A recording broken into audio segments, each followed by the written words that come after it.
Johnny, get your gun, get your gun, get your gun. Take it on the run, on the run, on the run. Hear them calling you. Welcome back to Frontline Rejects. Before we get started today, we'd appreciate it if you could help us out by hitting that like and subscribe button and by dropping a comment in the comment section below. And if you'd like to reach out to us directly, send us an email at frontlinerejects@gmail.com. The bullet we'll be testing today is a 125 grain Sierra Tipped GameKing. This is the second time we featured it in our channel, and we got loaded up to around 2,400 feet per second out of a Ruger American Ranch chambered in 7.62x39. This is a non-bonded controlled expansion round, and we're very excited to see how it performs. So let's get started.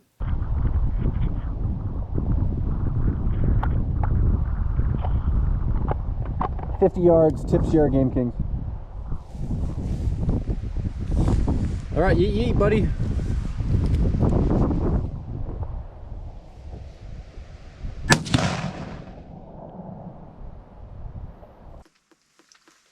So you know, I was kind of like up late last night. Yeah? You know what I was thinking about? What's that? How much you're going to miss today. Okay.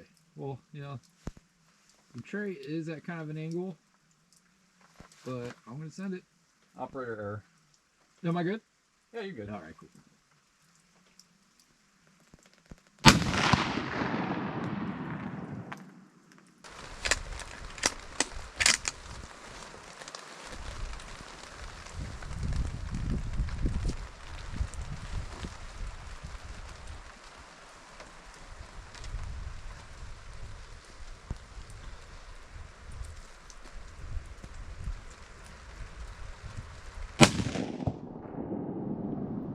Oh, you missed.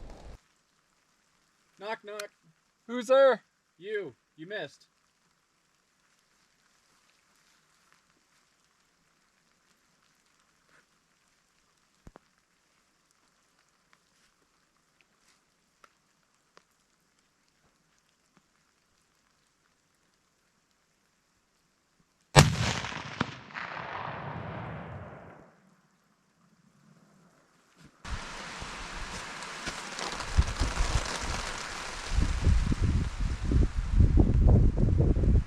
So what kind of food is this restaurant that guy was talking about, mate? American Diner. American Diner? That sounds really good. Yeah, should be good. Pretty solid hit. I'm pretty stoked about it. Yeah. She's very pretty. Off the bat, we have okay results out to about 150, but past that range, not exactly what we'd want to see. At the 50, it fragmented as well. The lead core pancaked and the jacket tore itself apart. At 100, we see very near the same result. The 150 starts to diverge. At this range, what I believe happened is the round was traveling right at the velocity where it wouldn't have enough energy to expand, but still a little bit too much to FMJ, resulting, in my opinion, the round tumbling and deforming into what we see here. At 200, the nose dented in a little bit, but no real expansion to speak of. At 250, we had almost a perfect FMJ. And I'm glad to see that there's rifling evident on the shank, because otherwise, if I saw this bullet in a picture, I probably wouldn't believe it had been fired.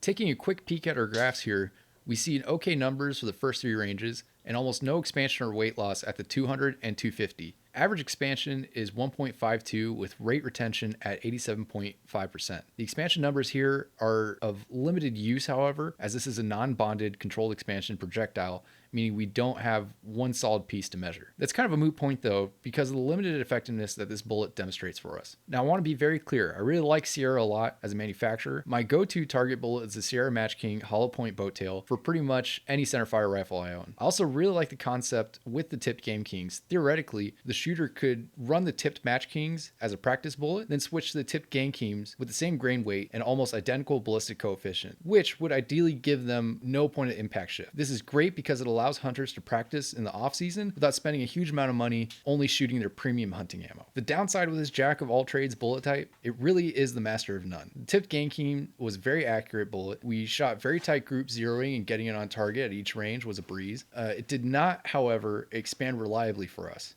We tested this bullet once before in our 270 Wisdom, which we have a separate video on, and at every range, the jacket expanded well while the core tore itself to shreds. Now, the 270 Wisdom is a fairly high velocity cartridge, and from what I've seen so far, I think this bullet really requires a moderate to high velocity to open up. Everything, of course, is relative, We tested this bullet on exactly the same load as we did the 125 grain Nosler ballistic tip. And interestingly, that bullet chronoed on the same day in the same conditions at 14 feet per second faster. Very near the same velocities though, at just over 2,400 feet per second at the muzzle, and the ballistic tip was still opening up reliably at 300 yards. Twice the range we saw expansion out of our Tipped GameKings. I believe the Tipped GameKing to be much harder round than other controlled expansion non-bonded bullets, such as the ballistic tip. This is reinforced by reports we've gotten from our viewers that it performs well in a 7 rem mag. This is something that we'll be testing in the future. In fact, Sierra Tipped GameKings will be featured in at least 3 more chamberings as part of our 5 cartridge comparison on it. In the meantime, if you're looking for a bullet for your 7.62x39 hunting rifle, I would recommend looking at some other options such as the Nosler ballistic tip. If you got something out of today's presentation, feel free to hit the like and subscribe buttons. If you have any experience with hunting with the GameKing or would just like to register your position on it, feel free to do so in the comments below. Thanks for joining us, and we'll see you next time.